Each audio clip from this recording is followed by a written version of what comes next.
Welcome to Yaka Digital Network. Today, we are exploring the Christian perspective on peace and reconciliation. We often think peace simply means quiet, but the biblical concept is much deeper. It is rooted in the Hebrew word shalom, which translates to total wholeness, health, and prosperity. Think of a well-built Ugandan grass-thatched hut. If the roof is firm, walls strong, and floor completely dry, the structure is whole and complete. True peace works exactly the same way. It requires every part of our spiritual and physical lives to be structurally sound and in its right place before God. That brings us to a crucial distinction. What we usually call peace is often just negative peace, the mere absence of active fighting. Think of a crowded taxi park where drivers are angry. No one is shouting yet, but trouble is bubbling right under the surface. Christian teaching aims for positive peace. This requires the active presence of justice, fairness, and mutual respect among all people. You can see positive peace in a thriving local market.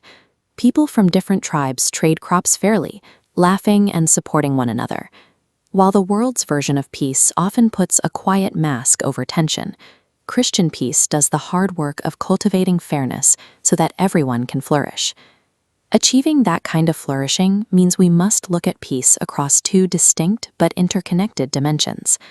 As you can see in this diagram, the foundation is vertical peace, our relationship with God. Much like the deep roots of a coffee tree gripping the soil, a restored relationity. The nutrients from those deep roots flow upward to create wide, sheltering branches that provide shade and fruit for our neighbors. The two dimensions depend on each other. You cannot provide true, lasting peace to your neighbors if your own spiritual roots and relationship with God are not secure. When conflict does happen with our neighbors, there is a common trap.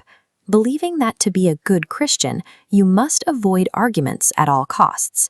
This table breaks down the difference between two approaches. On the left side, we have the peace faker.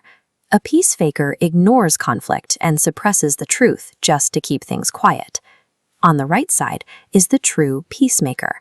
Following the example of Jesus Christ, a peacemaker faces the truth head-on. They acknowledge wrongs and initiate dialogue to actively find justice.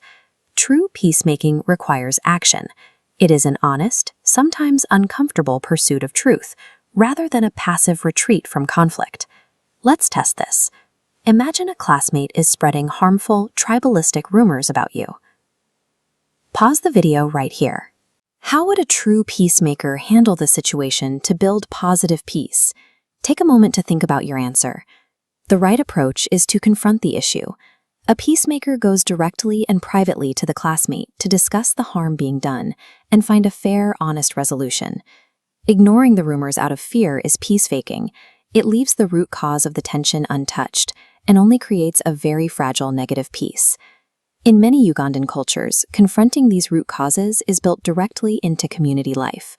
One powerful example is the palaver tree tradition, used to solve deep disputes over land or resources.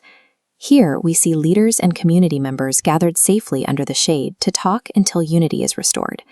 This tradition mirrors the Christian concept of positive peace. Both sides are brought together to actively and openly address the root causes of their anger. True reconciliation requires creating these safe spaces for dialogue. It is the hard work of building a bridge as love between divided groups. Looking at this graphic, we identify the clear barriers to shalom. Behaviors like pride, retaliation, and tribalism act as walls that destroy harmony. On the constructive side, builders of positive peace are humility, forgiveness, and inclusion. Because true peace requires justice and right relationships, you have a daily choice. By choosing forgiveness and inclusion in your classroom, you actively reflect the nature of Jesus Christ. Thank you for watching this Yaka Digital Network lesson. For more O-level revision guides, quizzes, and resources, visit our website today.